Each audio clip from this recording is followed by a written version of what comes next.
Ce jeune homme au visage charmant s'appelle H, le fils adoptif du maître de la famille elle-même. Oui, apparemment ils ont aussi des fils à livrer avec le courrier. C'était la famille militaire la plus puissante du continent, ceux qui ont consacré leurs épées à la protection de la dynastie depuis des générations. Le chef de la famille s'appelle Roderick, elle-même. C'est le seul du royaume à posséder cette aile et il doit avoir du mal avec les portes basses. Lors d'une campagne, après avoir balayé le champ de bataille, il tomba sur son fils grièvement blessé debout derrière lui. Roderick feignit la sollicitude en s'enquérant de son état. Mais H dénonça le sinistre stratagème de son père. Dès le départ il avait utilisé son unité comme appât pour la bataille, et après en avoir profité il les abandonnait sans pitié. À ces mots, Roderick l'humilia ouvertement. Il estimait que telle était la seule valeur d'un être sans aile comme lui. Des années auparavant, Roderick l'avait trouvé alors qu'il n'était qu'un enfant agonisant dans une tempête de neige. Il l'avait recueilli et élevé. C'est pourquoi il avait tout fait pour rendre la vie sauve reçue. Mais n'étant pas de sang, il n'avait pas d'aile pour remercier son père, et subissait les moqueries des camarades. Un sans aile, qui n'a même pas le saut d'aile, n'ose pas rêver trop haut. Ce dont il parlait, c'était du saut des ailes. Plus on possédait de sauts, plus le pouvoir magique latent était grand. Quant à H, il était le seul dans la résidence du ciel incapable d'utiliser la magie, surnommé le sans aile par ses frères. Cependant, il ne se découragea pas, il s'entraîna durement à l'épée chaque jour, convaincu qu'un jour sa loyauté serait récompensée. Finalement, ce qu'il reçut fut une embuscade et les paroles glaciales de son père. Un instrument aussi ordinaire qu'un humain, de quel droit réclamer des attentes? Tu me dégoûtes, disparaît sur le champ. H prit alors pleinement conscience de sa propre stupidité. Il serra l'épée et se jeta d'un seul élan vers lui. Mais hélas, deux frères le stoppèrent, l'attachant avec une chaîne rouge. Humilié, il rampa sous les insultes de son père et de ses frères.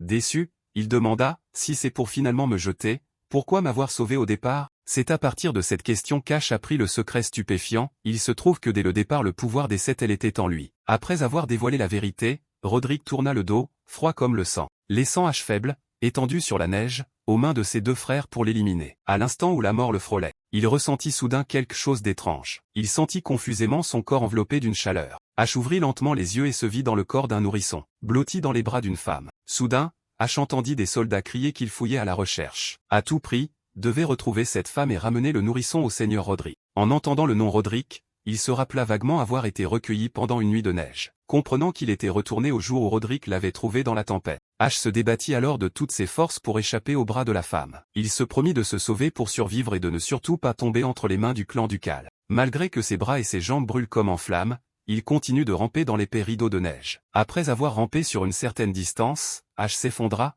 épuisé, aux pieds d'une jeune demoiselle. Elle se retourna et appela son père, le vicomte Igfrid. Il le prit vite dans ses bras puis dit, inquiet, comment un enfant peut-il se retrouver en un endroit pareil? Puis en regardant les traces laissées par H dans la neige, il fut stupéfait, il ne s'attendait pas à ce qu'il ait parcouru une si longue distance. Il devint extrêmement curieux de connaître ses origines. Une scène floue et une voix lointaine surgirent soudain. Où suis-je? L'image d'Alpha enfant apparut progressivement, clairvoyante, cet enfant était venu le rencontrer. À cet instant, H sursauta et s'éveilla en sursaut. Les rémanences du rêve le firent s'exclamer, ange. Alpha, curieux, regarda et s'écria, ravi, grande sœur, le petit a ouvert les yeux. Freya, à côté, fronça les sourcils et le réprimanda, et, ne le taquine pas. Si tu lui tires le nez mignon, il va te le faire tomber. Peu après, H se mit à se débattre violemment, effrayant les enfants autour. Que diable se passe-t-il? Il n'en resta pas là, il se frotta même contre la manche de frêne, ce qui fit hurler la jeune fille. Non, puis H se débattit si fort qu'il se libéra des bras de tous ceux qui l'entouraient. Il rampa de toutes ses forces vers l'avant comme s'il essayait d'attraper quelque chose devant lui. En voyant cela, Freya fut prise de panique. Bon sang, mais qu'est-ce que c'est que ce bazar? La fillette prit Alpha et se mit à courir de toutes ses forces.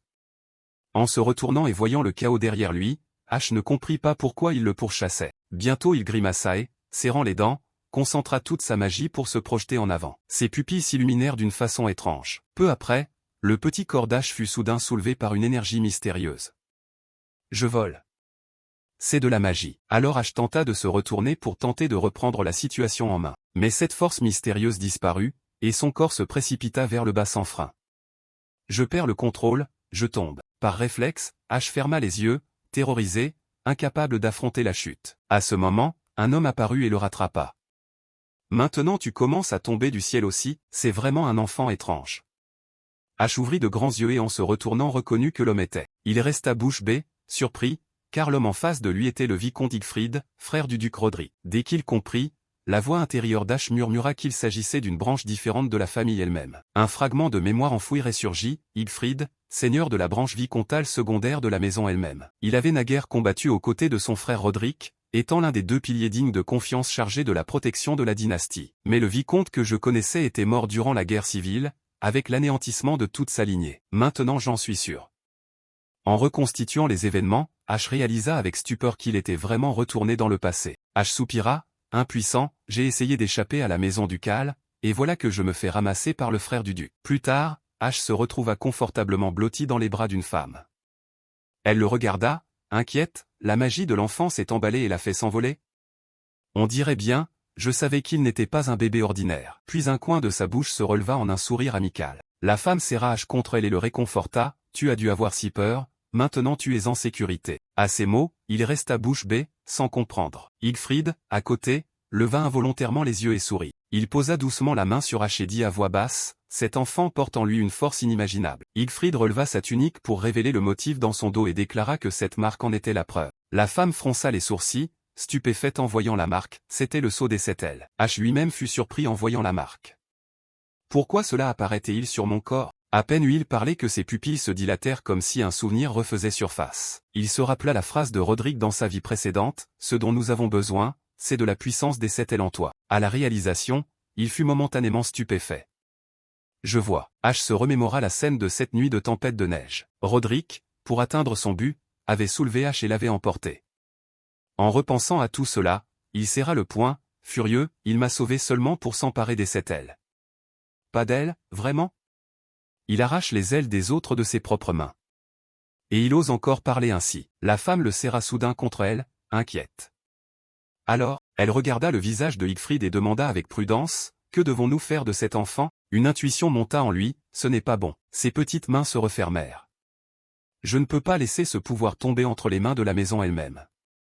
J'ai besoin de cette puissance pour me venger de lui. Après un instant de réflexion, Hilfrid décida, je vais adopter cet enfant. Cette phrase dissipa la tension chez Ash, remplacée par un regard abasourdi. Hilfrid tendit doucement les mains vers Ash. Il caressa doucement sa tête et constata que l'enfant n'était pour l'heure qu'un oisillon incapable de voler seul. Jusqu'au jour où il choisira de prendre son envol par sa propre volonté, je m'occuperai de son éducation. À ces mots, Ash ouvrit de grands yeux, incrédule. À cet instant, Marfa et Freya s'écroulèrent au sol. Voyant les enfants apparaître, Hilfrid demanda sérieusement, « Vous les avez entendus, vous aussi ?» Marfa se releva et chuchota doucement, « Nous nous inquiétons juste pour l'enfant. » Hilfrid ne put que soupirer. Freya, tout excitée, courut vers la femme. « Maman !» La fillette regarda Ash avec impatience, « Comment s'appelle ce bébé ?» La femme sourit et réfléchit un instant. « Voyons voir. » Plus tard, elle le souleva et le nomma Astor, comme une nouvelle étoile née dans notre maison. Le temps passa et 10 ans s'écoulèrent en un clin d'œil. À l'arrivée de Hilfrid à l'école, un homme s'inclina respectueusement, « Nous vous attendions, vicomte Hilfrid. » À ce moment, la silhouette d'Astor apparut, mystérieuse, descendant d'un fiacre. À peine eut-il mis le pied à terre qu'il marchait avec une assurance totale. Astor prit soin d'aider Alphin à descendre avec délicatesse. Alphin, fais attention en descendant. Elle lui sourit en retour, merci, Astor. Astor sourit en regardant la démarche espiègle d'Alphin. Puis il prit son épée et suivit Alphin en marchant derrière elle. Le bal des lames. Un événement mondain annuel organisé par une illustre maison ducale sous l'égide des elles-mêmes, destiné à la noblesse martiale.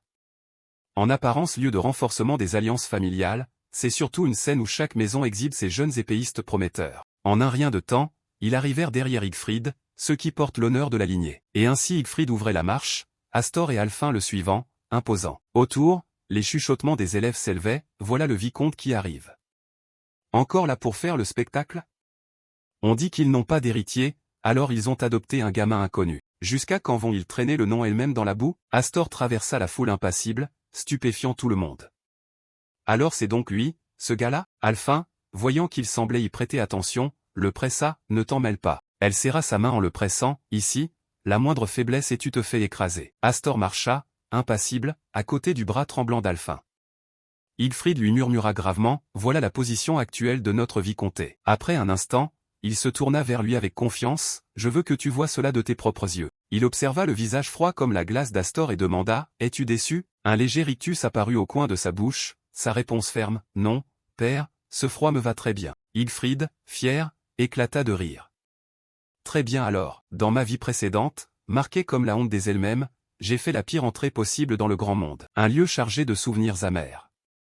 Astor serra son épée, déterminé, maintenant que les 7 ailes sont de retour, je suis différent. Le regard d'Astor se plissa, froid comme une lame, fixant sa cible. À cet instant, Igfrid, Alphin et Astor levèrent les yeux vers une fenêtre de classe. Derrière la vitre, Dari et Grillon apparurent, l'air peu amène. Astor garda le silence et regarda sa main se refermer inconsciemment. Il suivit Igfrid puis, satisfait, conclut. Alors commençons un retentissant lancement dans la haute société. Le tournoi d'escrime, épreuve phare de la cité, éclatait en une démonstration de l'époque où les chevaliers dominaient le monde. Sur l'aire de combat, les escrimeurs tenaient fermement leurs lames, le regard empli de détermination. Son adversaire n'était pas non plus un novice, il grimaça et se jeta en avant, manifestement un chevalier doté de force et de prestance. Les deux foncèrent l'un vers l'autre sous les cris de la foule, la force, c'était l'art de l'épée. Vite, l'escrimeur le plus puissant projeta son adversaire, le prestige étant la réputation. Il s'élança, impassible. Les deux reprirent leur élan pour charger de nouveau, et quelque chose attestait qu'on possédait les deux qualités. Une marque commença à apparaître sur le bras de l'escrimeur, ses yeux s'illuminant aussi. L'escrimeur leva sa lame et la brisa net contre celle de son adversaire, laissant l'autre dans un état pitoyable.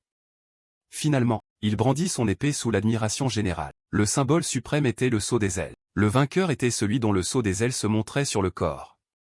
Alphin, sur les gradins, se bouchait les oreilles, agacé, cet endroit était suffocant au possible. Elle se remémora en silence l'air de Fred et Frey à tout à l'heure et soupira, pas étonnant que Miss Fred et Miss Frey aient refusé de venir. Pendant ce temps, Astor restait pensif, la tête baissée. Il se remémora soudain sa défaite humiliante face à Dari. Alphin leva la tête vers Astor en appelant. Astor, elle demanda inquiète, tu es stressé? Après tout, c'est ton premier bal des lames. Contrairement à tout à l'heure, il répondit cette fois avec assurance. En vérité non.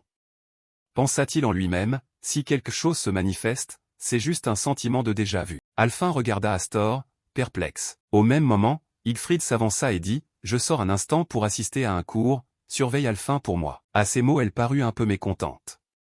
Papa, je suis bien plus doué qu'Astor. Il ne put que sourire et répondre, tu es maladroit. Il posa la main sur l'épaule d'Astor, le regard plein d'espoir.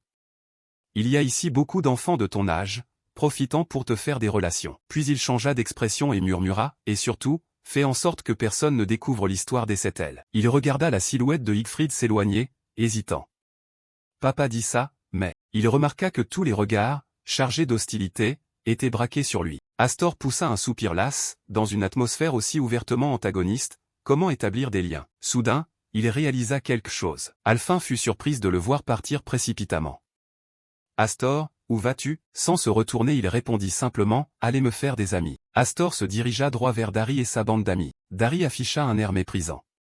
C'est qui ce petit? Il prit la parole d'une voix claire pour se présenter, enchanté, je suis ton cousin, Dari. Le visage d'Astor se plissa de satisfaction. Je suis Astor, ton frère. Astor continua sans prêter attention à son air renfrogné, je t'ai vu depuis dehors, je suis venu te saluer. Grillon à côté ricana, c'est le gamin adopté? Celui que le vicomte a récupéré. À l'entente de cela, Dari laissa échapper un rire dégoûté. Ah, pas étonnant. Comment peux-tu m'appeler comme ça si impudemment? En regardant les deux devant lui, il ne put s'empêcher de ressentir de la colère. Dari et Grillon, héritiers légitimes des ailes-mêmes, étaient les deux qu'il avait tués dans sa vie antérieure. Astor pensa en silence qu'ils avaient autrefois l'air terrifiants, mais désormais devant lui ce n'était que haine persistante de simples enfants revêtus d'allure d'adultes. À cet instant, Alphin surgit et coupa l'atmosphère. Astor, elle prit la main d'Astor et dit d'un ton sérieux, allons retournons-nous, considérons que nous les avons salués. Dari, en les voyant, se lança dans une salutation, Alphin, toi aussi tu es venu, il se moqua avec un plaisir évident, quoi, aujourd'hui tu ne te caches plus derrière ton père? Les remarques devinrent de plus en plus grossières.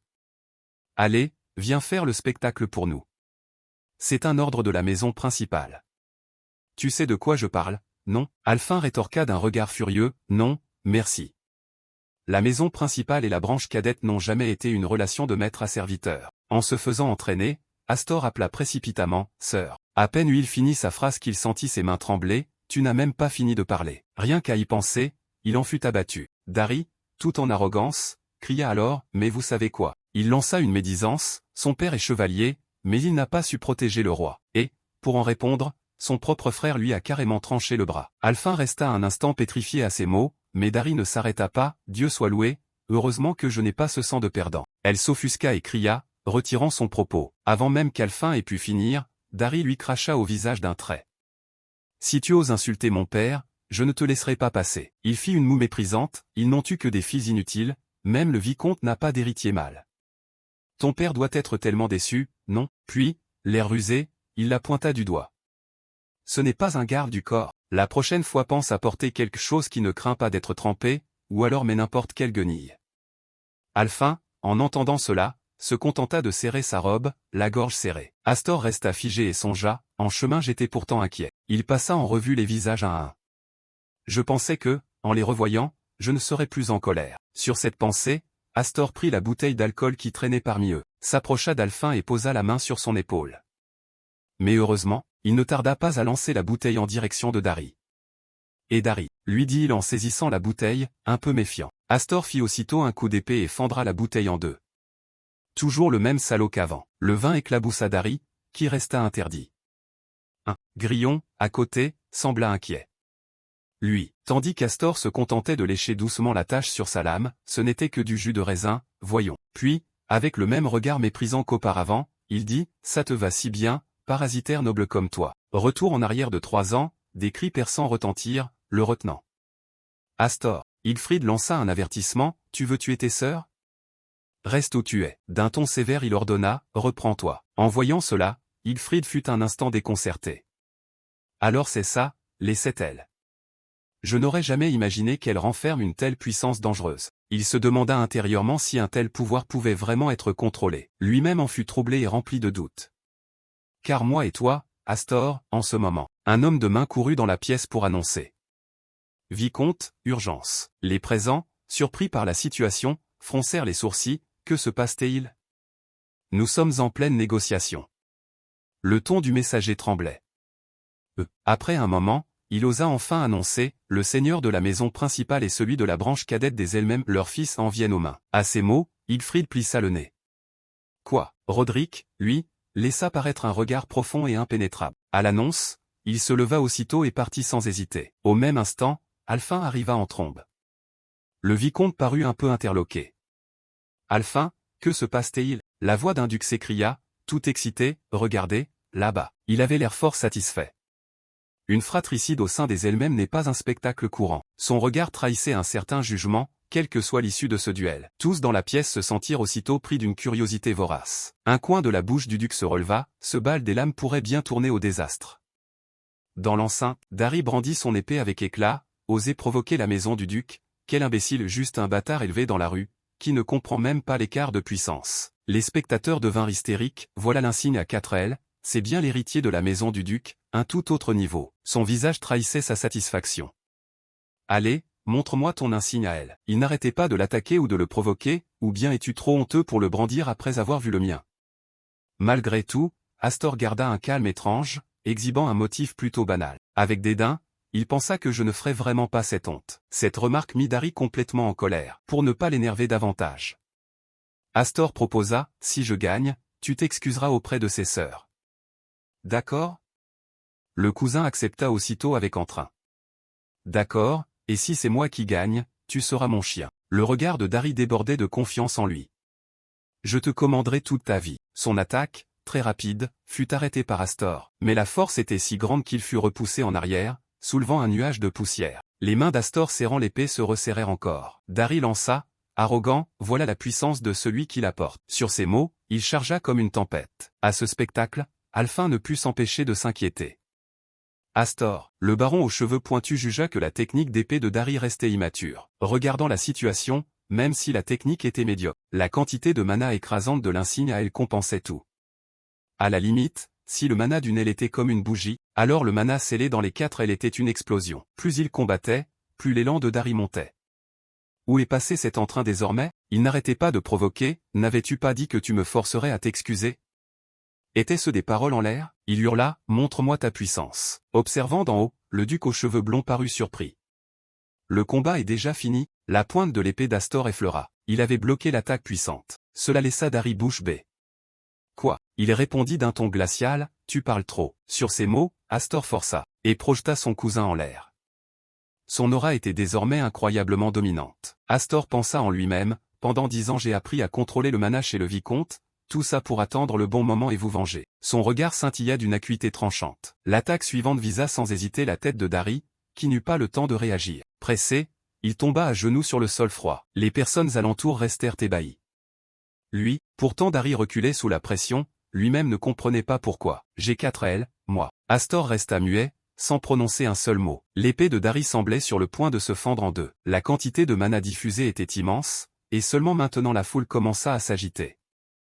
Était-il vraiment sur le point de gagner? Les commentateurs se mirent à dire que Dari était complètement submergé, sans la moindre chance de riposter. Tout le monde en eut la peau d'oignon, la maison elle-même abritait-elle encore un tel monstre? Son action se poursuivit, et Hilfrid devint soudain inquiet. Ce n'est pas bon. Dari serra les dents et prit sur lui. Il tenta de se remémorer ce qui s'était passé dans le passé, bafouilla en appelant, et, arrêtez. Des cris retentirent aussi en hauteur, non, Astor. Une source de puissance colossale se déploya, et tous purent assister à un spectacle éblouissant. L'épée de Dari se brisa en deux, puis il se permit de lancer, la prochaine fois, porte des guenilles. Astor appuya chaque mot.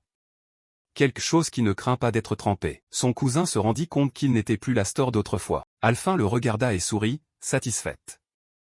Rien que de s'en rendre compte, son esprit retrouva déjà de la clarté. Tout à coup, les pupilles d'Astor se contractèrent. Une force oppressante avançait peu à peu. Il sursauta intérieurement, c'était le véritable ennemi qui apparaissait enfin. Cet homme n'était autre que Roderick. La salle résonnait de murmures incrédules, le benjamin d'une maison vicomtale venait vraiment de battre le troisième fils du seigneur de la branche principale. Face à ces chuchotements, une paire de pas avançait lentement, la situation avait vraiment échappé à tout contrôle. Impossible que celui-ci reste silencieux après une telle atteinte à son honneur. Personne d'autre, c'était Astor, le visage grave, le 8e chef de la branche principale elle-même. Dari esquissa un léger sourire en suivant la scène du regard. On vit Astor s'approcher pas à pas de Roderick. Il fronça les sourcils, son visage prit une froideur tranchante. Avant de contraindre l'homme, il ne montra aucune peur. Duc Roderick, elle-même. Peu après, Dari se releva précipitamment, et se prosterna misérablement devant Roderick. Père. Dari balança des accusations, pointant sans cesse Astor, c'est lui, ce salaud qui a osé défier la branche principale, cet illégitime sale. Mais ces paroles ne firent qu'aggraver sa colère. Père, use de ton pouvoir pour lui faire payer. Roderick ne répondit pas, il agit froidement contre lui. Dari regarda, affolé, sa propre main. L'acte cruel de Roderick plongea la salle dans le silence. Même Grillon en fut profondément alarmé. Roderick retira sa main, le regard glacial chargé d'autorité. Pourquoi le perdant peut-il sourire ainsi? Tu as souillé l'honneur de notre maison, toi qui es incapable de te venger toi-même. Hilfrid, voyant cela, s'exclama paniqué, non, arrête, Roderick. Il n'en eut cure, leva la main haut dans les airs, tu n'es pas digne de porter une épée. La salle entière devint soudainement silencieuse. Dari se sentit envahi par la peur. Roderick jeta un regard froid. Il ne put dissimuler sa surprise devant l'acte d'Astor. Tu crois savoir ce que tu fais? Calme, il expliqua posément, mon cousin ne s'est toujours pas excusé auprès d'elle. Le regard d'Astor était résolu, il déclara franchement, s'il vous plaît, remettez la punition après que cela soit réglé, mon nom. À ces mots, Roderick s'assombrit encore davantage. J'ai entendu dire que tu n'étais qu'un orphelin recueilli par Hilfrid, et maintenant tu te prends pour un elle-même? Il répondit lentement, d'une voix pleine de calme, je suis un fils d'abord, même sans le même sang, j'estime avoir appris de mon père la fierté chevaleresque et l'honneur de la maison. À cette réponse, il leva légèrement les yeux vers la tribune. Instantanément, Roderick s'emporta davantage. Alors en tant que membre de la maison vicomtale, tu as inutilement déshonoré le chef de famille.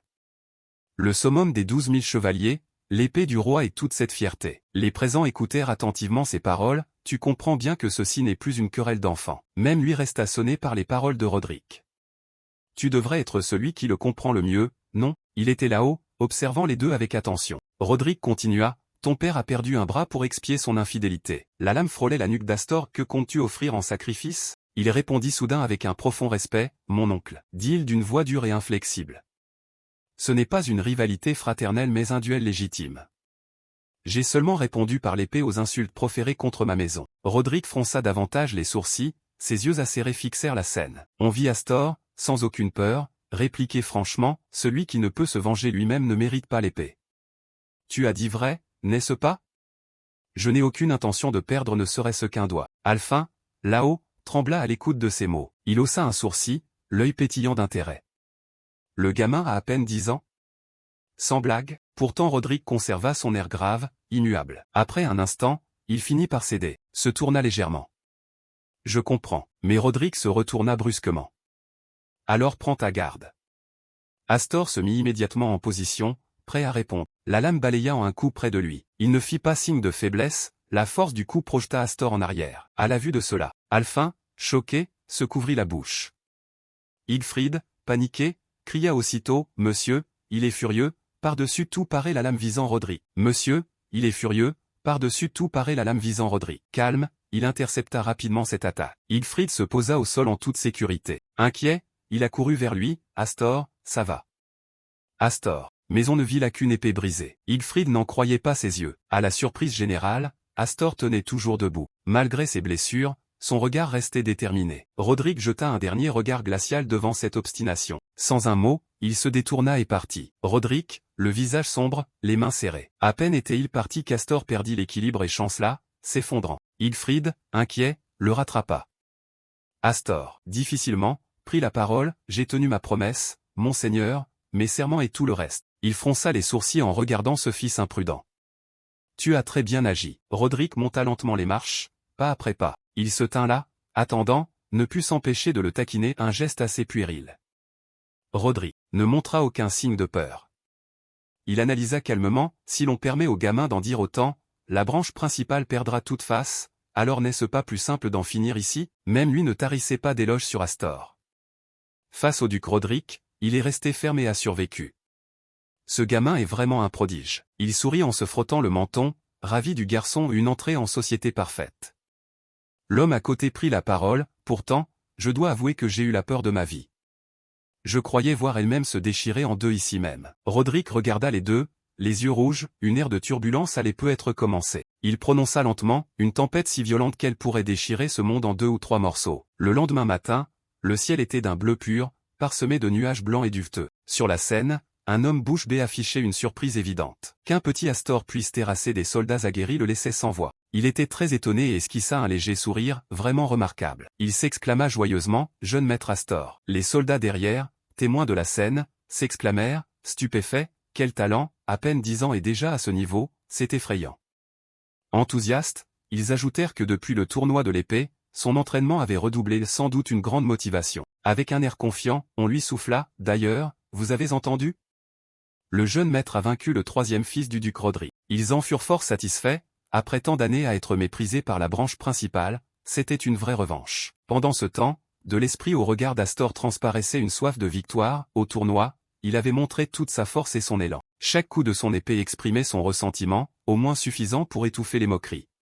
Le vicomte est la honte d'elle-même. Mais le véritable obstacle reste le chef de famille. Je veux vraiment connaître mes limites. Je veux encore me mesurer sur ce ring.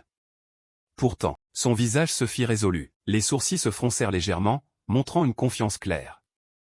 À mon niveau actuel, je ne peux pas vaincre Roderick. Au cœur du tourbillon violent, Astor eut une révélation. Après tout, le saut des ailes n'est qu'une mesure du potentiel magique latent du corps. Le talent inné est un trésor gaspillé si l'on ne sait pas le contrôler. Pourtant, je n'arrive toujours pas à libérer la puissance des 7 ailes. Le talent inné reste un trésor perdu s'il n'est pas maîtrisé. Cependant, je ne suis pas encore parvenu à débloquer la puissance des 7 ailes. Un balayage précis déchira le sol, projetant l'adversaire au loin. Le regard d'Astor s'assombrit, froid et déterminé. La dernière épée tomba. Sa voix retentit, provoquante, « Qui est le suivant ?» En un clin d'œil, Astor avait mis à terre tous les soldats en face de lui. Au fond, une voix féminine perçante s'exclama, « Aujourd'hui tu as vraiment frappé fort. » Alphin inclina la tête, esquissa un léger sourire mêlé de reproches. « Vraiment, tu ne sais pas te retenir. Astor, ton père t'appelle. » Parmi les corps à terre, il s'avança silencieusement. « Père, oui, j'arrive tout de suite. » En passant près d'elle, Astor s'arrêta, surpris un instant. Cette tenue, Alphin pivota doucement, le visage impassible mais le regard scrutateur. Astor répondit sans hésiter, « Franchement, on te voit rarement la porter, n'avais-tu pas dit que tu la détestais parce que ce n'était pas mignon ?» Alphin laissa échapper un soupir discret, d'un ton posé, « Tout demande un certain équilibre, non ? En te regardant, j'ai réalisé que je ne peux pas rester immobile éternellement. » Puis elle leva sa rapière en bois pour le menacer légèrement. Puis elle racla la gorge, à moitié sérieux, à moitié pour rire, « Quand tu rentreras tu devras me consacrer beaucoup de temps. » À ces mots, Astor ne put s'empêcher d'éclater de rire. Il leva les mains en l'air en signe de reddition, « Fais attention à moi quand même. » Astor se tint devant la porte de la chambre et frappa doucement. Puis il poussa la porte et entra doucement. « Je demande la permission. » Hilfrid inclina légèrement la tête avec une expression froide, « Ton père t'appelle, assieds-toi. » Astor s'assit prudemment. Dans l'atmosphère lourde de la pièce, il se laissa aller contre le dossier, l'air visiblement fatigué. Ça fait 10 ans depuis que tu as rejoint notre famille. Puis soudain Siegfried sortit un trésor précieux sous le regard ébahi d'Astor. En vérité, j'avais prévu d'attendre que tu sois un peu plus âgé, mais, il le regarda, l'esprit troublé. C'était. Siegfried fronça les sourcils, le regard grave. La preuve que tu es l'héritier de la maison, Astor. Siegfried demanda calmement, je veux que tu succèdes au titre de vicomte. Surpris par cette proposition inattendue, tout le corps d'Astor se figea. Comme tu le sais, la position de vicomte est très sensible. Siegfried expliqua d'une voix douce, même imparfait, nous restons une branche cadette elle-même, seigneur d'un fief, il y a tant à protéger. Il paraissait inquiet. Je ne peux laisser la fonction de futur chef de famille vacante indéfiniment. Pourtant, Astor parut très préoccupé. Mes sœurs accepteront-elles? Siegfried rassura doucement, tes sœurs sont à l'Académie des Chevaliers, elles reviendront dans 3 jours. Je parlerai avec elles alors. Tu t'inquiètes que Marfa et Kudo rentrent? Le visage d'Astor se renfrogna, elles ne seront pas contentes. Surtout Kudo, elle va être furieuse, tu verras. Il affirma que sa sœur le détestait parce qu'il était né garçon et qu'il possédait par hasard la puissance des THTDC. Astor refusa fermement et immédiatement, je ne peux pas accepter cela. Sa voix était glaciale, je ne maîtrise même pas ma magie, je suis encore l'enfant qui a failli tuer ma sœur. Astor estima qu'il n'avait pas la confiance nécessaire pour affronter la colère de ses sœurs. Siegfried ne répondit pas tout de suite, il esquissa un léger sourire. Après une longue méditation, il parla enfin, parfois je me demande vraiment si tu es encore un enfant. Il posa sur la table une boîte en bois luxueuse, enthousiaste, cette bague est la récompense pour ta performance au grand tournoi de l'épée. Il examina attentivement la boîte, puis dit avec un petit sourire, mais peut-être que tu préféreras ceci. Son regard s'illumina sans qu'il s'en rende compte. Astor montra de l'enthousiasme. C'était. Siegfried expliqua d'une voix grave que ce qu'il y avait à l'intérieur était l'épée magique Gram. Une lame qui se nourrit de la force magique et qui peut contenir le pouvoir des 7 ailes. Siegfried le conduisit dans une forêt. Bon, ici ça devrait aller. Astor demanda, curieux, père, si c'est juste pour tester l'épée, ne pourrait-on pas aller au dojo? Non, c'est juste pour parer au pire. Il se souvint que, quand il était petit, il avait tendance à détruire la maison assez souvent. Siegfried leva l'épée, le regard sérieux. L'épée magique Gram est un trésor célèbre, transmise au fils aîné légitime de la maison elle-même. Cette lame était confiée à la branche principale, mais je l'ai rapportée moi-même ici spécialement pour toi. L'acier étincela au moment même où la lame sortit du fourreau. Les pupilles d'Astor se contractèrent, ses yeux secoués par la lumière éblouissante. La lame était étrangement fragmentée, différente de toute arme qu'il avait vue. C'est censé être une épée? Comme tu vois, elle n'a pas de vraie lame. Un halo bleu enveloppa l'acier tandis qu'une énergie rouge sombre jaillissait violemment, et l'épée se métamorphosa aussitôt. Mais quand tu y insuffles du mana, l'énergie rouge se condense, s'étire et se déforme au rythme du mana, l'épée se façonne alors selon le mana de son porteur. Le mana jaillit de la lame, teignant de rouge tout le sol alentour. Un tourbillon d'air se forma au milieu de la forêt, aspirant feuilles et fragments de pierre vers son centre pendant que Siegfried tenait fermement l'épée enflammée de rouge, le regard grave. Toutefois, si l'utilisateur n'a pas la compétence nécessaire, l'épée peut épuiser tout son mana. C'est une lame au sombre renom. L'épée enflammée s'immobilisa devant Astor. Il proposa, tu veux essayer? Sans hésiter, Astor saisit l'épée avec assurance. Les flammes jaillirent violemment derrière lui, et dans sa main le mana tourbillonna comme pour répondre à l'appel en se coulant dans l'épée. Le mana explosa, une lueur dorée fendant l'espace. La sensation était que, dans ce reflet incandescent, le mana rouge bouillonnait comme une créature vivante. Mon mana se déverse-t-il tout seul dans l'épée? Une colonne de lumière rouge s'éleva, se dressant vers le ciel. Quelque chose venait d'être libéré officiellement, leurs visages pâlirent. C'était quoi cette lumière? Une étoile filante tombant du ciel? Idiot! Au contraire, quelque chose vient de s'élancer vers le ciel. Au milieu du chaos, Alphin les observait silencieusement depuis l'arrière. Quelque chose? Tu veux dire quoi par là? Pas besoin de regarder longtemps, elle devina l'origine de la lumière. C'était sûrement Astor. Il serra l'épée, ses yeux dorés brillant d'excitation. Cette épée est vraiment incroyable. Le regard de Siegfried vacilla légèrement. L'incroyable ici, le ciel se mit à tourbillonner en un énorme anneau. Vent et nuages fusionnèrent, c'était ton pouvoir. Un pouvoir qui dépasse les limites de toute la maison. Et maintenant il existe en toi. Le porteur du sceau aux ailes flamboyantes. Même en remontant toute l'histoire de la lignée elle-même, personne n'a ressemblé à ça.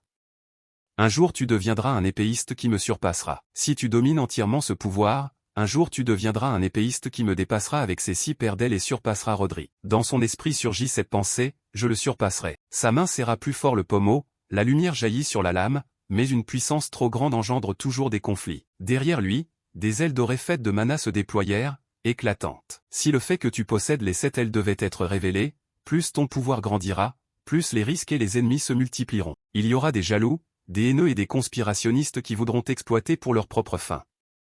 Et il y aura aussi ceux qui voudront t'éliminer comme un obstacle. La main de Siegfried se tendit devant lui pour qu'à ce moment-là tu n'aies pas à regretter ton impuissance. Il tendit la main sous les rayons de soleil filtrant à travers le feuillage. Deviens fort dès maintenant, Astor. Les 2 mains se serrèrent l'une contre l'autre. Oui, je ne vivrai plus une existence misérable comme dans ma vie passée. Astor leva la tête, le regard plein de détermination. Merci, père. Je maîtriserai les 7 ailes et 7 épées. Toute la famille se tenait dans le grand hall. 3 jours plus tard, bienvenue à la maison. Devant la porte, Kudo arriva tout feu tout flamme. La Kudo inutile est de retour. Elle couvrit légèrement sa bouche en riant, un éclat espiègle passa sur son visage, Kudo ouvrit grand les bras. Un sourire radieux et chaleureux, prêt à embrasser tout le monde. Allez, mes adorables petites sœurs. Les 2 fillettes se jetèrent dans ses bras, leurs rires résonnèrent dans le hall. Offrez un câlin chaleureux à votre grande sœur préférée. Les 2 enfants ignorèrent Kudo et se ruèrent vers Marfa pour la serrer dans leurs bras. Bienvenue à la maison, sœur Marfa. Oh là là, oh là là. Elle s'arrêta, se retourna et réprimanda. Hein? Et mon câlin à moi, Kudo? Les 2 firent une grimace et s'expliquèrent. Parce que sœur Kudo nous embrouille toujours les cheveux. Elle, vexée, tourna la tête pour éviter leur regard. Impossible, une femme qui a forgé en elle l'esprit chevaleresque parfait ne se laisserait pas faire par une si petite manque de délicatesse. Kudo remarqua aussi qu'Alfin se trouvait à proximité, et se précipita avec enthousiasme dans ses bras. Alfin, tu as été sage, hein? Tout en la serrant, elle lui caressa la tête. Pourquoi es-tu passé par ici? Marfa regarda autour d'elle, constata une absence et demanda, hein? Où est Astor? Siegfried répondit avec hésitation, ah, si c'est le gamin. À l'instant où elle entendit son nom, son visage changea. Un faisceau de lumière terrifiant jaillit de l'autre côté de la forêt. Astor s'entraînait frénétiquement à maîtriser l'épée. Mystérieusement, il serrait les dents, la sueur perlant abondamment. Merde, ça ne marche toujours pas. Il étudiait attentivement le mana qu'il venait de générer, réfléchissant s'il pouvait façonner l'épée avec ce mana, mais il ne parvenait qu'à ce niveau de contrôle. Astor persistait dans son entraînement, examinant minutieusement l'épée. Il se demanda comment son père pouvait la manier avec autant de douceur. Soudain Kudo s'approcha, d'un ton railleur. Quel spectacle tapageur, non? Astor demanda surpris, tu es de retour? Kudo n'avait même pas daigné se montrer pour saluer sa sœur de retour. Elle fronça les sourcils, d'un ton moqueur, n'est-ce pas un peu froid comme comportement? Peu à peu ses paroles devinrent plus dures. Nous ne méritons même pas que tu te donnes la peine de t'en préoccuper? Où penses-tu être spécial? J'ai entendu tout ce qui s'est passé au tournoi de l'épée, même l'Académie des Chevaliers en parle de toi, papa doit être si fier. Pourtant Astor répondit calmement, d'ailleurs, pour vos informations, même en tant que stagiaire, elle a accompli de nombreux exploits remarquables lors des missions. Kudo portait la médaille de l'Académie des Chevaliers et elle était la seule à recevoir cette année la décoration d'honneur chevaleresque, la médaille platine. Elle affirma avec assurance que bien sûr, sinon comment pourrait-elle hériter de la place de leur père? Son regard devint progressivement plus acerbe. J'ai entendu dire que tu as refusé la succession. Astor, inquiet, chercha comment gérer la situation. Elle veut me donner une leçon? Papa lui a dit, c'est vraiment embêtant. Ce n'est pas ça. Elle esquissa un léger rictus méprisant. Je pense juste que je suis encore trop imparfait pour assumer ce rôle. Chaque pas était net et puissant. Honnêtement, tant le père que toi. Kudo dégaina son épée, tout le monde connaissait le rêve de sa sœur, et pourtant elle est si cruelle. Comment oses-tu? Que fait-elle soudainement? Astor observa attentivement, son inquiétude difficile à dissimuler. Elle trancha résolument un grand arbre tout près. Le tronc vola avec force en direction de lui. Heureusement, il eut le temps d'esquiver. Le regard d'Astor montra clairement sa stupeur.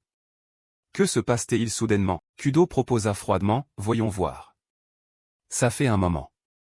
Laisse-moi tester un peu ta puissance. Elle porta l'épée sur son épaule, confiante.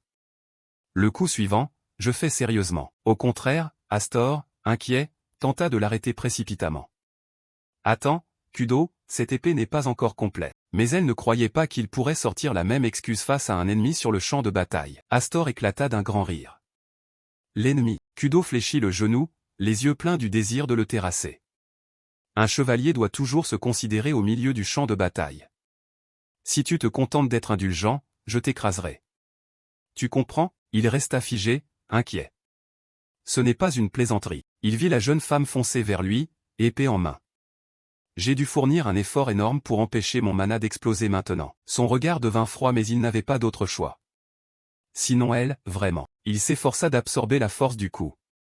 Sinon Kudo le tuerait. La forêt entière sombre instantanément dans le chaos. Le paysage est dérangé. On ne voit que Kudo qui n'arrête pas d'avancer son épée, sa technique est toujours aussi tranchante, non? Qui aurait cru que je pourrais suivre sa trajectoire de lame, surtout après qu'elle l'ait perfectionnée à l'Académie des Chevaliers. Elle continue de parler, mais c'est quoi que ce style d'escrime à moitié bâclé? Kudo brandit son épée avec force, ce qui fait chanceler Astor et le repousse en arrière. Sa maîtrise de la magie est vraiment un vrai désordre. Il essaie de poser son pied au sol en toute sécurité. Astor n'en croit pas ses yeux et pousse aussitôt un cri.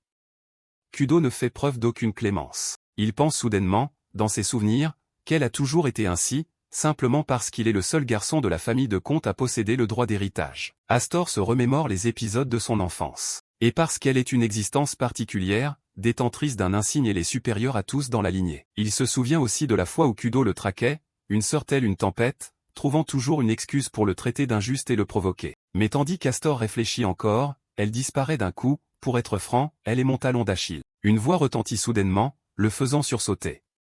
C'est bien toi.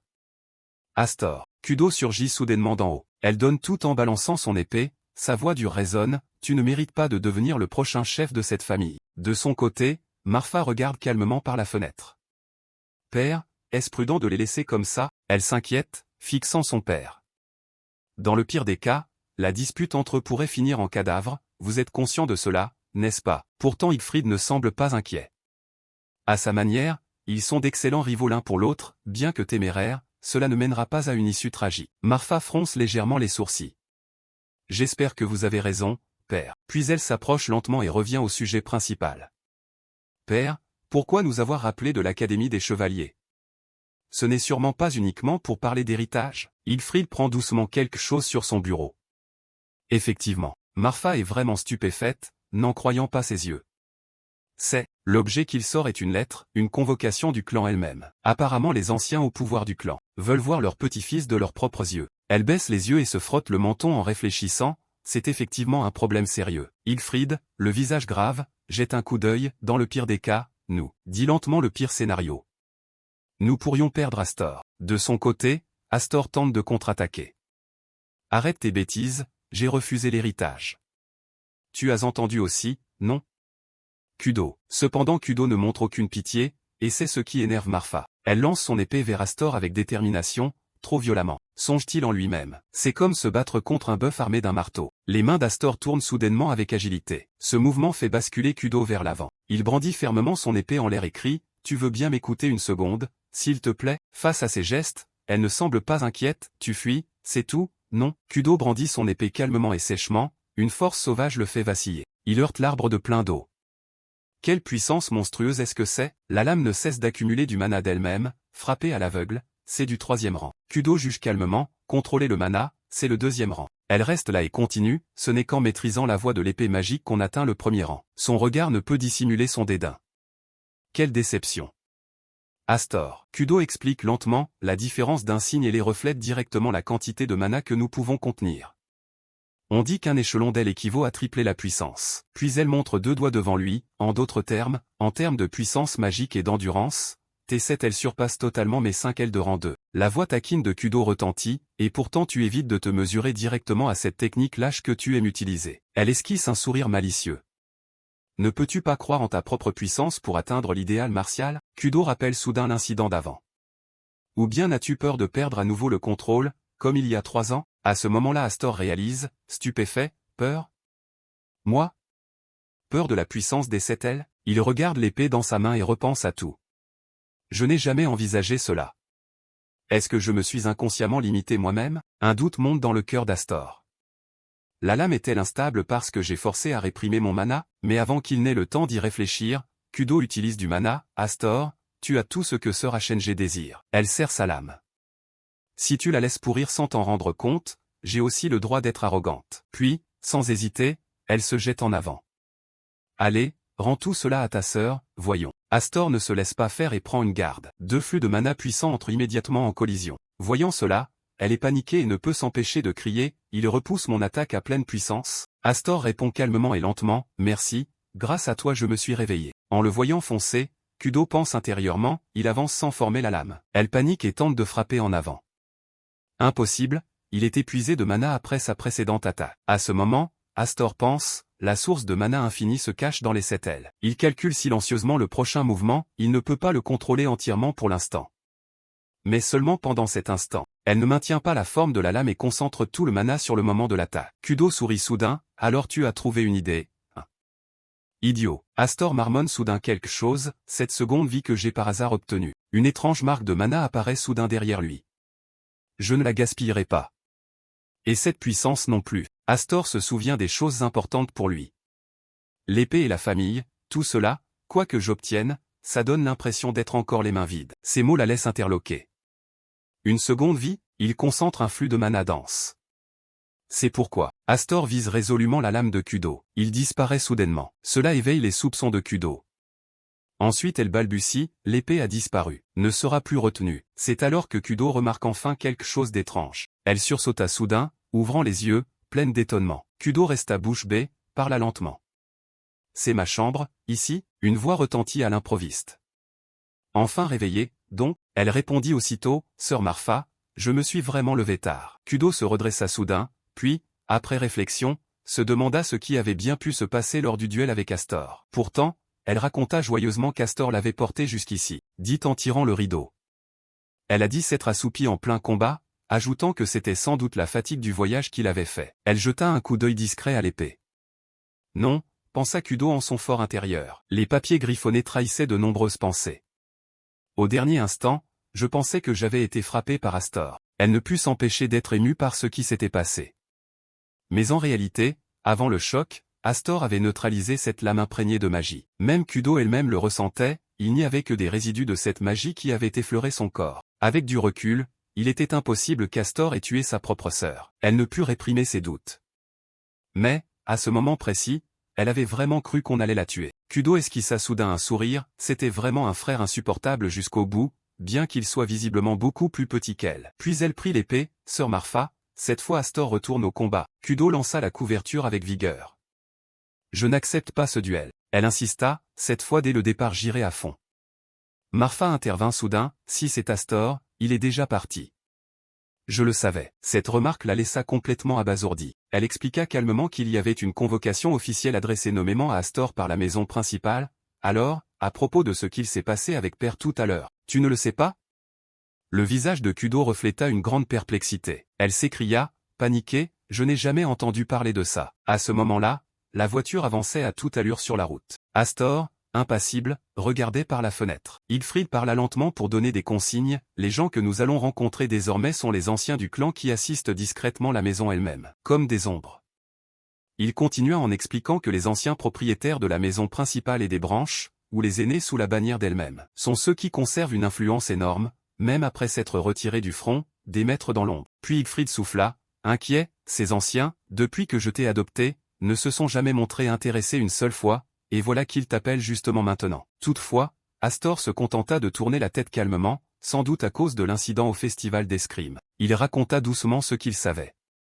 Les vieux d'elle-même valorisent la réputation du clan au-dessus de l'argent, de l'honneur, voire de la vie. J'ai entendu parler de ça, et ceux qui ternissent cette réputation sont jetés dans une cage aux bêtes pour servir de repas. Dès qu'il eut fini, Hilfrid regarda son fils, inquiet, Astor, d'où tiens-tu ces rumeurs? Il expliqua, embarrassé, quelque part, auparavant, en tout cas je m'étais préparé à être exécuté ou exilé. Il fronça les sourcils, le regard attentif, ça va vraiment, toi? Partir sans escorte. Pourtant Astor répondit d'un calme total, ça va, au début j'avais prévu de partir juste au moment où vos sœurs arriveraient. Il sourit, tournant doucement la tête, surtout vers sa sœur Kudo, si celui qu'elle déteste n'est pas dans les parages, elle peut enfin battre des ailes en paix. Puis Astor effleura légèrement l'épée, grâce à sœur Kudo, j'ai commencé à entrevoir comment maîtriser cette grame. Il fronça les sourcils, serrant fermement l'épée. Je sens que je peux extraire la puissance des 7 ailes davantage qu'avant. Alors, quoi qu'il m'arrive désormais, ne me sauvez pas, je vous en prie. Astor ajouta, je suis prêt à survivre seul. Les sourcils de Siegfried se plissèrent de plus en plus. Astor, mon fils. Mais une voix surgit soudain, survivre seul quoi? Le petit dernier qui se pavane, vraiment? Les deux furent pris de surprise par cette voix. Il resta stupéfait, n'en croyant pas ses yeux. Par la fenêtre, Kudo apparut brusquement. Sœur Kudo, mais que faites-vous ici? Elle n'accorda aucune attention aux paroles d'Astor. Attendez, vous avez foncé tout droit jusqu'ici? Kudo monta calmement à l'intérieur. Pas un peu cruel, hein? Partir discrètement sans dire un mot à sa grande sœur. Elle protesta, vexée, j'ai tout entendu. Tu as été convoqué par les grands anciens de la maison principale, n'est-ce pas? Même Marfa, comme toi, n'a jamais été convoqué une seule fois. Siegfried, embarrassé, la coupa précipitamment. Kudo, je pensais que tu comprenais, mais t'emmener à la maison principale. Elle s'assit doucement à côté d'Astor. Je comprends, j'ai entendu que père nous appelle pour garder les choses pendant son absence. Je comprends très bien. Kudo, le regard froid, jeta un coup d'œil.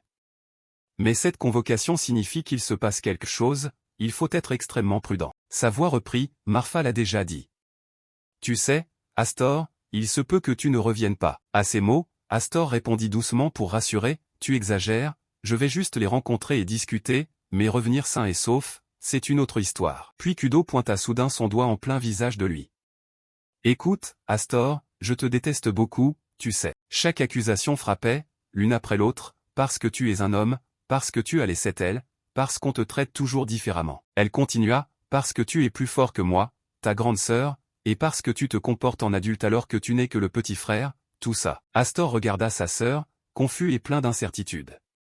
La phrase suivante de Kudo fit que tous deux se concentrèrent. Mais malgré tout, tu restes la famille précieuse de mon frère. Peu importe ta force, peu importe combien tu fais le grand, tu restes mon petit frère. Elle se leva d'un bond, alors entre correctement et nous ferons une revanche. Kudo ouvrit la porte d'un geste décisif. Si tu te retires alors que tu es en tête, je ne te le pardonnerai pas. Sans un mot de plus, elle sauta soudain hors du carrosse. Astor, impuissant, se demanda ce qu'elle était venue faire.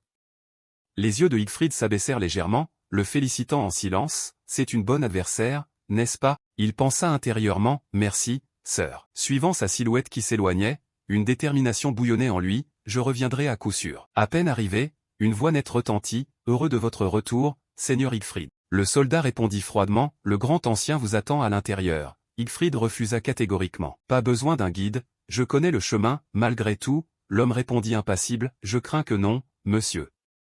J'ai reçu l'ordre de vous conduire personnellement tous les deux à l'intérieur. Il les observa attentivement, songeant intérieurement qu'il ne les avait sûrement pas appelés ici par simple affection familiale, l'atmosphère n'avait rien d'accueillant. Le regard d'Astor scrutait discrètement, mais, il jeta un coup d'œil nostalgique au château, cela faisait si longtemps qu'il n'était pas revenu chez lui. Siegfried intervint, je suis sûr que tu en es déjà conscient. Astor, sa voix grave et chaleureuse, conseillant lentement, mais aujourd'hui, ne perds surtout pas ton sang-froid. Même s'ils te disent n'importe quoi, Astor répondit calmement.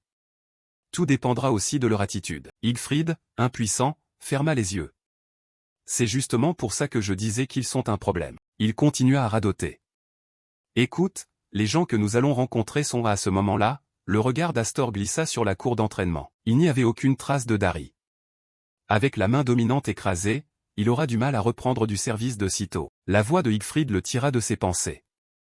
Est-ce que tu écoutes, Astor? Sous le regard du père, Astor répondit, gêné, oui, bien sûr que j'écoute. Il affirma avec assurance, aujourd'hui je serai sage et silencieux. De toute façon, ma sœur aînée m'a averti, reviens en un seul morceau. La porte de la pièce s'entr'ouvrit lentement, et le soldat qui les accompagnait se mit aussitôt à annoncer. Seigneur Siegfried et son fils sont arrivés.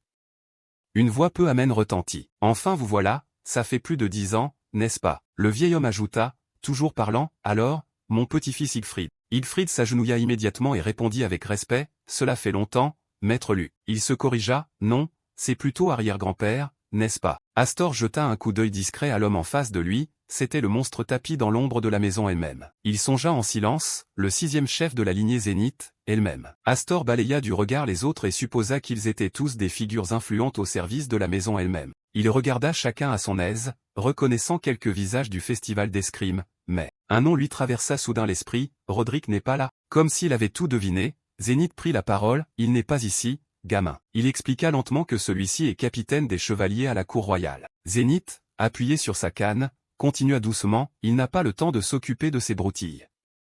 C'est pourquoi ces vieillards gèrent les affaires administratives internes pour lui. Astor fronça les sourcils et le regarda. Dans une vie antérieure je n'ai même jamais eu l'occasion de le rencontrer, donc cela m'importe peu. Il réfléchit silencieusement à toutes les possibilités, rassembler autant d'officiels sans la présence du chef en exercice suggère que, malgré sa retraite, cet homme détient encore beaucoup de pouvoir. Puis Siegfried demanda soudain, et ces broutilles, qu'est-ce que c'est au juste? Zénith répondit calmement, tu as sans doute déjà deviné, non? Dans son ton se sentait une pointe de mépris. J'ai entendu dire que ton animal de compagnie a provoqué un grand tumulte au festival d'escrime. L'angoisse saisit aussitôt Astor. Exactement comme je le pensais, il s'agissait bien de ça. Face aux accusations, Siegfried prit la parole calmement pour défendre son fils. Sur ce point, le chef en exercice Roderick aurait dû gérer cela lui-même. Cependant, les anciens présents levèrent les voix, grognant comme des loups. Ce n'était qu'une comédie pour tromper le public. Cela n'enlève rien au fait que la réputation de la maison elle-même a été ternie. Ces paroles venimeuses s'abattirent immédiatement sur lui. Accueillir un enfant d'origine inconnue dans la maison fut une erreur dès le départ. Nous aurions pu fermer les yeux si c'était un être inoffensif, mais s'il a osé montrer ses griffes envers la lignée, la situation change, il faut l'expulser. Et bien sûr, tu ne seras pas exempté de la punition méritée, Seigneur Siegfried. Astor, à côté, ne pouvant se contenir, répliqua aussitôt, attendez, c'est moi qui ai fait tout ça. Tu t'efforces d'expliquer en détail, tout est de ma faute, mon père n'y est pour rien. Cependant Siegfried secoua simplement la tête. Il fit signe que tu devais te taire. Astor s'immobilisa alors. Un goût amer lui monta à la gorge, sans aucune indulgence. Zénith reprit ses critiques, on dirait que ton éducation est vraiment déficiente, laisser un enfant s'immiscer ainsi dans la conversation des adultes. Il se leva lentement, nous commandons plus de 12 000 chevaliers sous nos ordres. Zénith ajouta, nous portons le poids du nom elle-même sur nos épaules. Cependant, les chevaliers ne forment pas un bloc uni. Face aux paroles de Zénith, les personnes alentour les regardèrent avec mépris. D'innombrables individus observent depuis l'ombre, attendant l'occasion de s'emparer du pouvoir suprême, et ils n'arrêtaient pas de radoter. Bien sûr, cela inclut ceux présents dans cette salle. Sur ces mots, Zénith s'avança lentement. Nous voulons simplement être rassurés. Nous avons besoin de preuves que tu n'es pas un danger pour la maison elle-même. D'un geste froid, il leva la garde de son épée et la plaça près du visage de Siegfried. Il regarda, perplexe, Zénith, implacable, remonta le passé, tu te souviens quand tu as failli à protéger ton suzerain et que tu as terni l'honneur d'elle-même. Sans aucune complaisance, il proposa froidement, ici même, tu as laissé Roderick te couper un bras. D'un regard glacial, il ordonna d'une voix autoritaire, cette fois, prouve ta loyauté en prenant la tête de ce gamin. À ces mots, l'expression d'Astor trahit sa stupeur. Zénith, implacable, ajouta d'un ton perfide, fais cela et tout sera pardonné. Malgré la pression, Siegfried refusa catégoriquement, je refuse. Il proclama sans peur, je préfère mourir que de lever la main sur mon propre enfant. Celui à ses côtés regarda son père, déconcerté. Zénith répondit, contrarié, très bien, ainsi soit-il. Puis il brandit sa canne avec férocité. Si c'est le cas, sa voix résonna, dure et sans pitié, tu peux mourir, ta femme, ta fille et ce gamin ne feront pas exception. À ces mots, tous les soldats se ruèrent en avant. Dès aujourd'hui, le titre de baron de la maison sera effacé. En un instant, Astor et Siegfried furent encerclés étroitement. Face à la situation, tu pris la parole lentement, de quoi as-tu peur, arrière-grand-père? Ce ton fit tourner Zénith la tête, furieux, quoi? Astor répliqua froidement. Un groupe d'hommes costauds s'attroupait, tremblant. Ridicule, si vous craignez tant votre propre chien, exilez-le ou éliminez-moi, comme vous voudrez. Puis tu desserres soudain ta cravate. Mais si vous touchez à ma famille, pas même d'un doigt. Ce geste laissa Siegfried figé d'étonnement. Tu arraches rapidement ta veste. Pardon père, je suppose qu'au fond je ne pourrai jamais vraiment rester sage et silencieux. Les chevaliers présents furent surpris. Qu'est-ce que c'est que ça? Ils balbutièrent, déconcertés, regardant le dos d'Astor, le sceau sur son dos, l'empreinte s'illumina aussitôt. Si cela se produit, les 7 ici présents deviendront l'ennemi de la maison elle-même. Astor les regarda froidement, d'un bref coup d'œil, vous feriez bien de réfléchir à 2 fois. Le jeune Aster aux cheveux noirs et aux yeux jaunes retire soudain sa veste, dévoilant sur son dos un sceau des 7 ailes flamboyant rouge, Zénith et les soldats restent figés, stupéfaits. Les vieux nobles commencent à s'affoler, certains soupçonnant une contrefaçon, d'autres totalement choqués. En des centaines d'années, personne n'a jamais possédé ce symbole légendaire sur son corps. Un noble grassouillet transpire à grosses gouttes, bouche bée devant l'évidence, ce sceau ardent est manifestement un présent d'une fée, le remplissant à la fois de désir et d'effroi. Zénith grince des dents en traitant Aster de sale gosse, son visage mêlant colère et stupeur. Il ne s'attendait pas à ce que son petit-fils dédaigné possède une telle puissance. Malgré les lames froides pointées près de lui, Aster exhibe impassiblement les 7 ailes flamboyantes dans toute leur splendeur. Zénith l'interroge pour savoir s'il mesure la valeur de ce qu'il détient. Le jeune Aster sourit avec arrogance, affirmant que plus il y aura d'ailes, plus les gens seront choqués. Il maîtrise complètement la situation, transformant l'exécution en une scène de démonstration de force. Count Maz éclate soudain de rire, ravi, puis applaudit bruyamment. Il semble fort impressionné par l'audace et le spectacle d'Aster. Count Maz dit calmement au groupe de continuer, de ne pas prêter attention à sa présence. Tandis que les autres nobles s'agitent, lui reste d'une tranquille nonchalance. Zénith commence à expliquer, le sceau ailé est en réalité un organe produisant de la magie issue des fées, un don antique permettant aux humains d'utiliser et de contrôler la magie. Ce pouvoir se transmet de génération en génération, rendant les humains de plus en plus puissants. Mais atteindre le stade des 7 ailes reste presque inimaginable pour quiconque. À l'exception du peuple ailé, ancêtre des fées, personne, ou presque, n'a accompli cela. Une image héroïque de ces anciens apparaît pour illustrer son récit. Après avoir entendu cela, Aster fixe le vieux en agrandissant les yeux, se demandant s'il est lui-même de cette lignée féerique. Son regard perçant montre qu'il n'est pas un jeune homme ordinaire. Zénith dit que si ces 7 ailes sont authentiques, alors cela pourrait être vrai. Il tourne le dos, l'atmosphère dans la pièce reste tendue tandis que les soldats encerclent toujours Aster. Igfrid se tient à côté, le visage livide d'inquiétude pour Aster. Avec une épée contre la gorge, il se contente de rester silencieux et impuissant devant la situation. Aster écrase son pied sur un tas de vêtements au sol et déclare d'une voix ferme qu'il est toujours un descendant du vicomte. Il entame une négociation stratégique pour retourner la situation dangereuse. Le jeune conclut d'un ton provocateur que l'origine n'a plus d'importance désormais, la question est de savoir si ces nobles ont le cran de devenir ses ennemis. Il ajoute que, s'il est banni d'elle-même, de nombreuses autres familles seraient ravies de l'accueillir. Avec ce signe des 7 ailes, Aster vaut clairement une fortune et quel marché juteux. Aster regarde Zénith droit dans les yeux, déclarant que sa valeur dépasse même celle du célèbre duc Roderick. Il veut montrer qui détient vraiment la clé du futur. Les nobles restent sans voix, la sueur leur coule abondamment, pâle d'effroi. Les paroles tranchantes d'Aster touchent la peur la plus intime de ces vieillards. Une vision d'une guerre atroce avec des cadavres entassés surgit soudain dans l'esprit d'Aster. Il est certain qu'une terrible guerre civile éclatera à cause de lui, car il a vu cet avenir. De retour au présent, Aster veut trancher immédiatement qui est ami et qui est ennemi.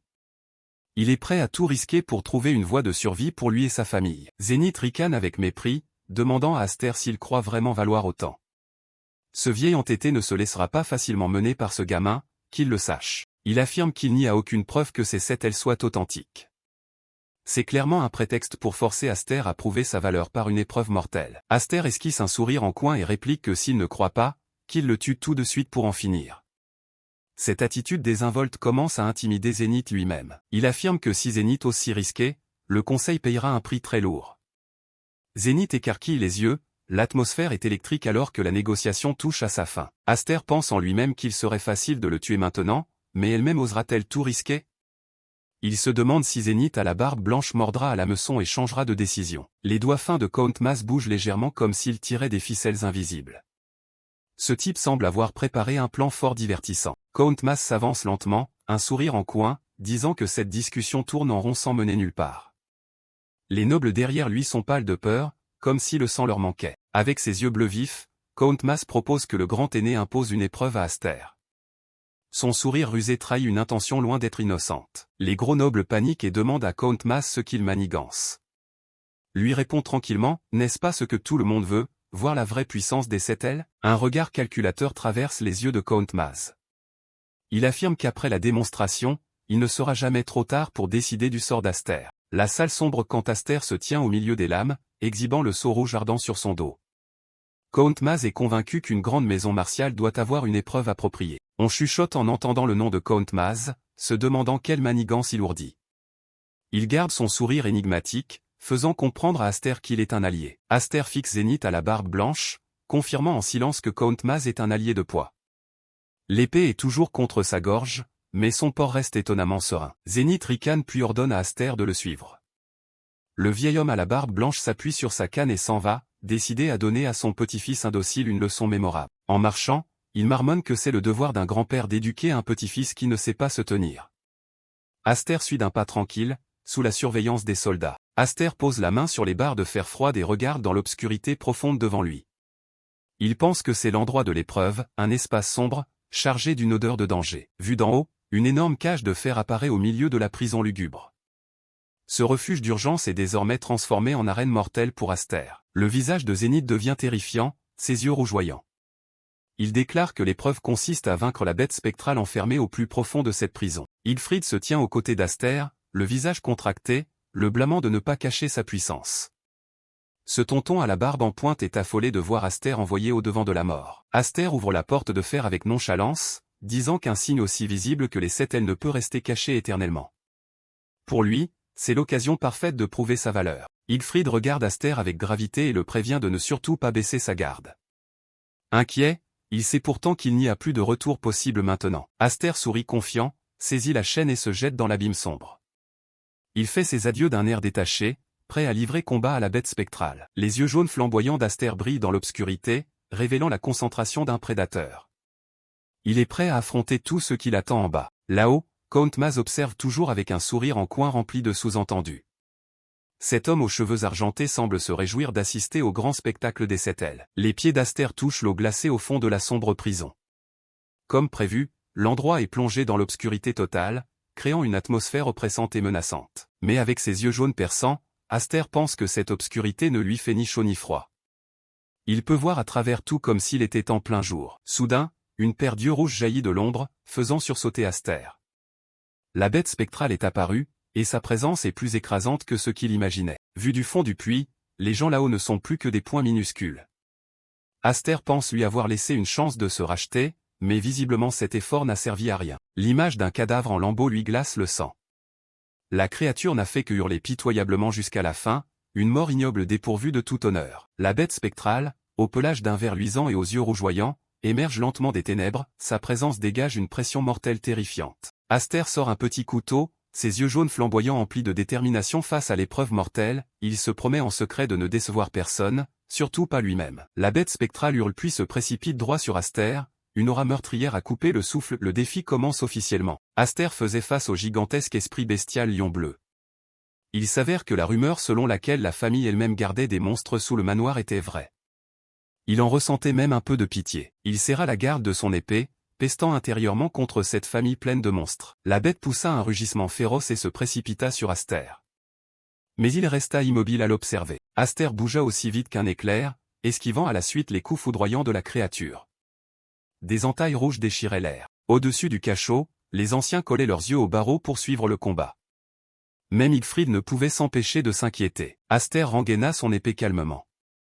Pour lui, Sœur Kudo, dans sa vie antérieure était bien plus terrifiante que ce grand chat. Soudain, la bête émit une aura pourpre lugubre, et son corps commença une transformation étrange. Le regard d'Aster changea, il comprit que quelque chose n'allait pas. Des tentacules et des yeux rougeoyants poussèrent sur tout le corps du monstre. Ce n'était pas une bête ordinaire, c'était un mort-vivant. La créature rugit, l'énergie mauve qui l'entourait devenait de plus en plus dense. Un véritable revenant. Hilfrid se cramponna au barreau, terrifié, demandant pourquoi il y avait un mort-vivant sous le manoir. Zénith expliqua avec indifférence. Ces créatures sont toujours attirées par l'odeur de la mort, elles viennent ici chercher de la chair fraîche à manger. On ne peut ni les tuer avec des coups, ni les brûler, alors ils les gardent comme adversaires parfaits pour tester la force des chevaliers. Hilfrid et Zénith regardaient en bas, le visage glacial. Pour eux, le monstre n'était qu'un outil pratique pour débarrasser les cadavres. MTGAKKLO LNG BO RNG CKS LAO LUIN CNG colon BTGI Seno.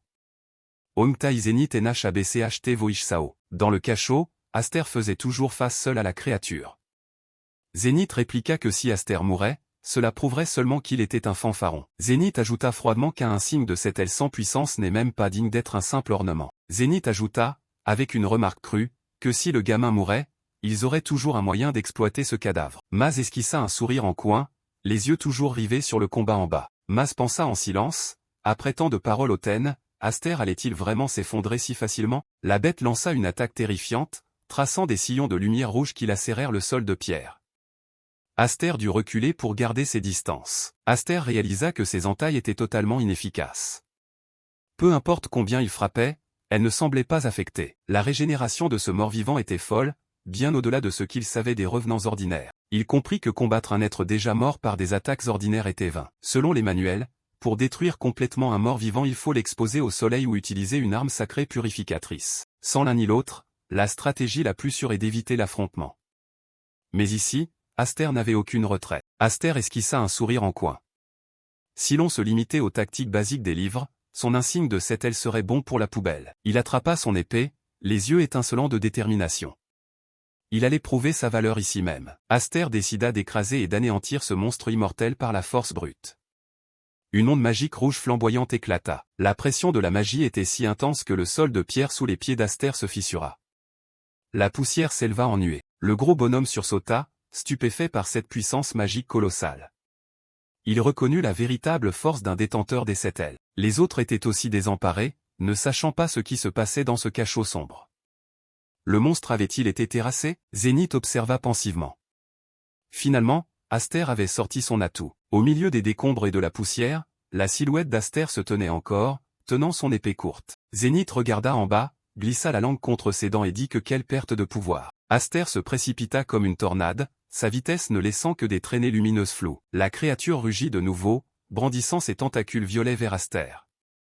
Une confrontation explosive s'annonce avec peut-être un peu trop de salive et pas assez de politesse. Igfrid ne put se retenir et cria le nom d'Aster. Il ne pouvait plus rester là à regarder. Maz arrêta aussitôt Igfrid, lui ordonnant de ne pas gâcher le spectacle en sautant pour sauver le garçon. Laissez-le se débrouiller. Igfrid lança un regard fulgurant à Maz, lui demandant s'il comptait vraiment regarder Aster mourir. Sa colère était évidente. Maz fit un geste de la main, sourit calmement et dit à Igfrid de rester tranquille et de continuer à regarder. Le meilleur venait de commencer. Maz sourit d'un air mystérieux derrière les barreaux, comprenant qu'Aster avait encore une carte cachée. Aster esquissa un sourire confiant. Il semblait que tout se déroulait exactement comme il l'avait prévu. La bête paraissait, amaigrie, comparée à avant, mais l'aura rouge qui l'entourait continuait de brûler intensément. Il serra son épée, une magie rouge sombre enveloppant son corps comme une petite tempête. Aster porta une frappe frontale, plantant son épée dans la gueule du monstre. Du sang noir gicla partout. Le mort-vivant hurla de douleur, du sang et des sucs noirs jaillissant de la blessure mortelle. Aster poussa un cri, ses yeux s'illuminant d'un or métallique oppressant, déterminé à finir cette créature. Il enchaîna une série de coups déchirant l'air, formant une tornade rouge sombre d'une puissance écrasante. Au-dessus, Igfrid suait à grosses gouttes. Il reconnut la technique qu'il avait enseignée à Aster une fois auparavant. Des flux d'énergie noire et rouge s'entrelacèrent, créant une pression terrifiante qui pesait sur tout le cachot. Mais Igfrid réalisa que ce n'était pas une simple imitation, Aster l'avait amélioré en quelque chose de totalement différent et plus effrayant. Le sol trembla, le plafond du cachot commença à se fissurer. Tout le monde cria d'horreur en voyant l'endroit sur le point de s'effondrer. La poussière monta partout en nuages opaques. Les gardes pressèrent les anciens de quitter vite leur poste pour se mettre à l'abri. Zénith regarda les décombres avec des yeux écarquillés d'étonnement. Il commençait à entrevoir de quoi il s'agissait, cette puissance. Au milieu du voile de sang et de l'aura rouge flamboyante, Aster se tenait majestueux, le pouvoir des 7 ailes entièrement éveillé.